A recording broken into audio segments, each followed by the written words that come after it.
What's going on, guys? If you're a fan of my channel, you probably already know that I'm a huge wrestling fan. As you can see, I have a Bullet Club t-shirt on as we speak. So today, what I want to do is take a look at WWE 2K18. I have the PlayStation 4 Deluxe version here with Seth Rollins on the cover. And basically, how does this game hold up? Now, you know, every year WWE releases a yearly edition of their series, dating all the way back to the PlayStation 1 for probably about the past 18 years now. I have the original SmackDown. So, with a game that comes out every year, really what more can they add? And how much better can the game get? Now, as you guys have probably seen, if not, go through the channel, you'll see I've done a bunch of live streams on this game. So figured I'd finally give my final opinion on it. And it's not really a final opinion because I'm working on platinuming the game like I used to do every year, except for the last 3 years. I think the last one I platinumed was 2K15, so I didn't do 16 or 17, only because my career mode was extremely tedious. And that's exactly why I'm doing it this year, because I believe WWE 2K18 has improved in so many areas that the last couple years have lacked in. Now, this is the biggest roster known to date, going back from guys like Andre the Giant all the way up to Drew McIntyre and everyone in between. WWE has been able to, garner, I guess, licensing, or 2K has been able to garner licensing in order to put the people in this game. The gameplay of the game is very similar to what we've seen over the past couple years, with the addition of a few features such as their lifting feature, in which you can actually lift people in powerbomb positions or scoop slam positions or fall away slam positions and do different moves to them, throw them out of the ring, stuff like that, which I believe is a nice welcomed addition to the game, even though I haven't really used it much in my playthroughs.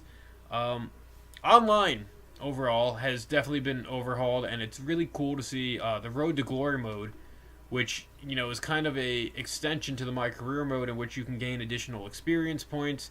Every month they do a pay-per-view, which in order to qualify for it, you have to get X amount of wins and stars, and then you have to do weird things within the matches in order to get basically they're objectives in order to get into the main event of said pay-per-view, which is kind of cool. I like almost the RPG aspect to it, and it definitely keeps you wanting to play more just because it adds that extra depth of online mode that they haven't had before.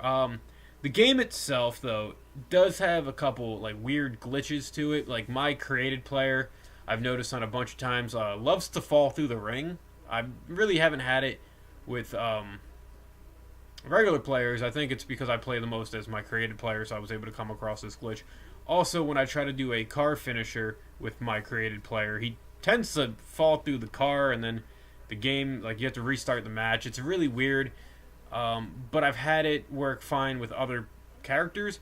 And that's the other thing, mentioning car finishers. WWE has brought back certain oh my god moments, I guess you can call them, like the car finishers, and being able to do moves on top of the vehicles like they used to have, going back to the SmackDown Shut Your Mouth and the Here Comes the Pain games, which I was happy with. You're also able to climb up the tractor trailer that's in the new revamped backstage area this year, and do diving moves off of that, and throw your opponents off of that, which also brings back that little arcadey aspect that the older games from the PlayStation 2 era had, that they sort of eliminated in modern time.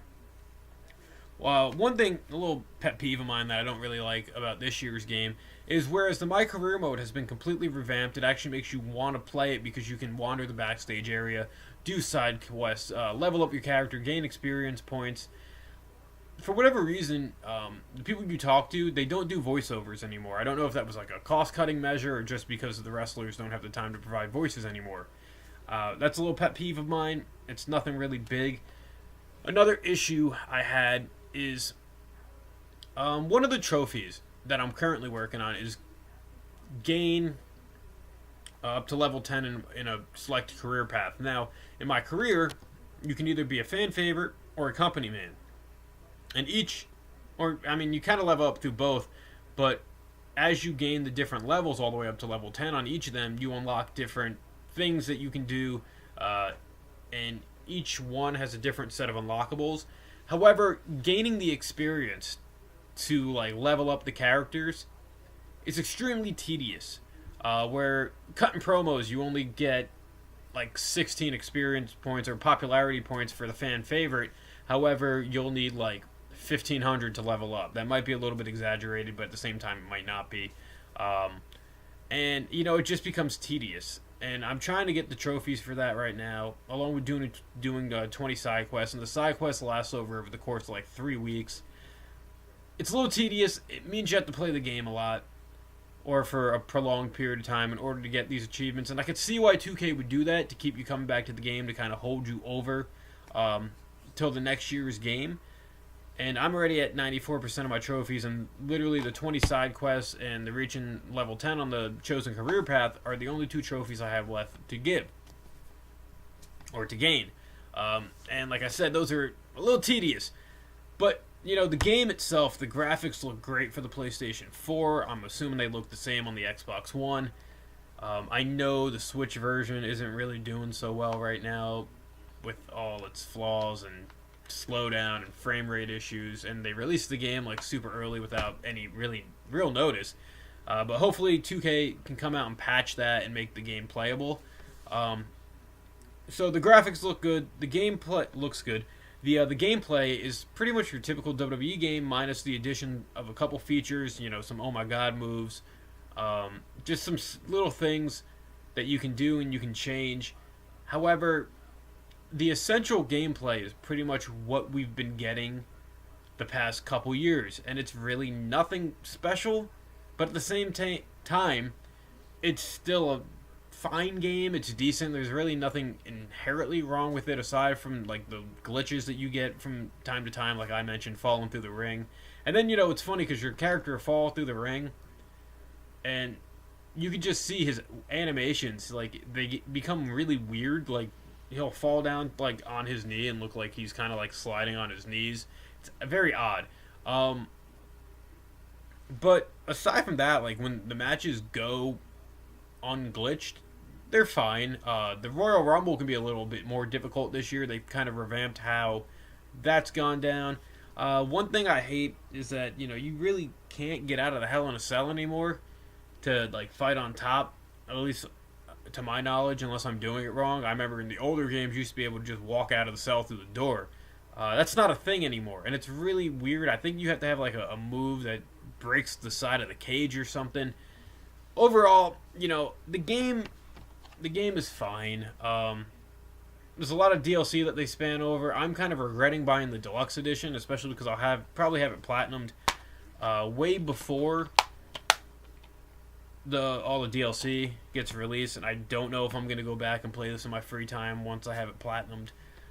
It's a fun game. It's decent. The only thing I really don't like is just how the series as a whole has gone to this more simulation based, whereas like back in the original SmackDown games, you had that arcade aspect, which made the games a little more fun. Like if you remember, I think it was Here Comes the Pain, where you could go to like Times Square and climb on the helicopters and like do diving moves off the helicopter. You used to be able to climb the SmackDown fist and do moves off that. Like things like that would keep me playing the game, because it added that little ridiculous bit of fun that was just that entertaining, just so you could see what crazy ways you could like allow your character to basically explode, because he would fall and like jump up all in the air and do all this weird stuff.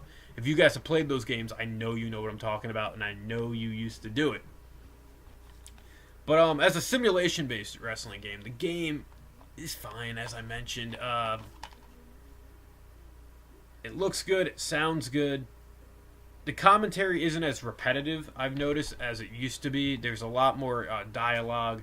There's a lot more just kind of going on, where it actually sounds like the commentators are actually having a logical conversation, as opposed to just kind of being there and saying random stuff. Like, I'll never forget, I used to get so many of like Jerry Lawler's one-liners in places where they weren't needed, and it was just like, oh my god, this person uses the arm lock. It was always like basic repetitive stuff, and I'm happy they've revamped the commentary this year.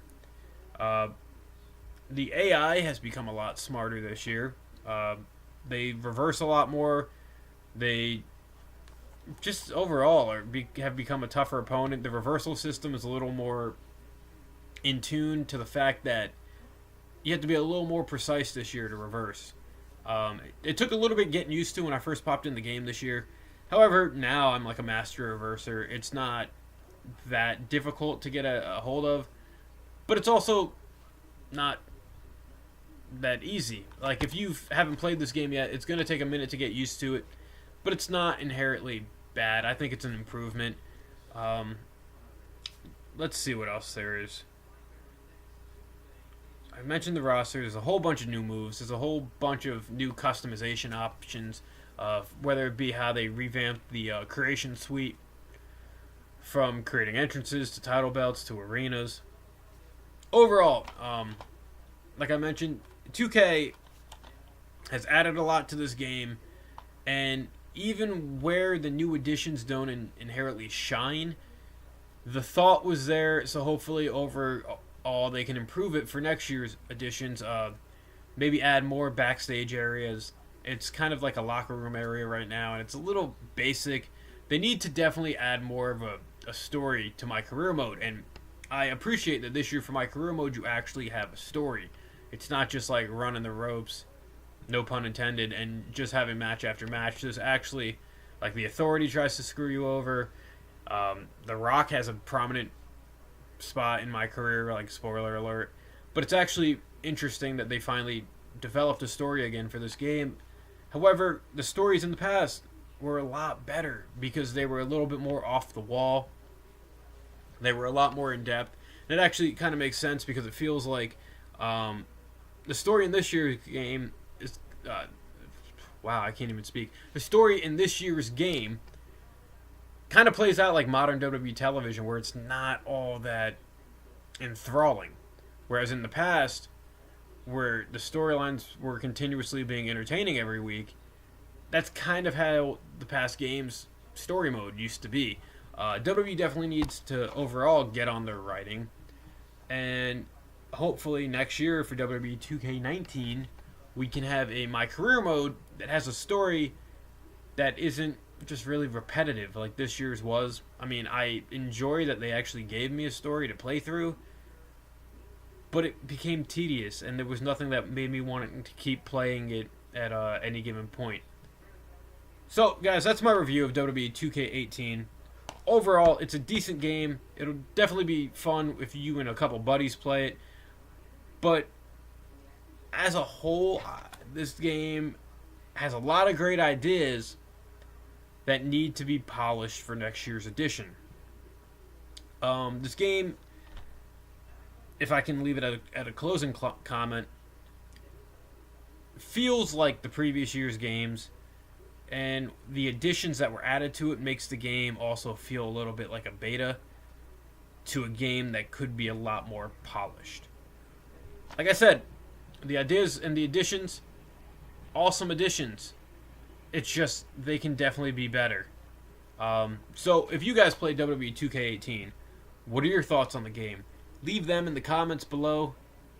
As always, thank you for watching. Feel free to add me on PSN. Go check out my live stream videos from WWE 2K18. And you guys have a great day.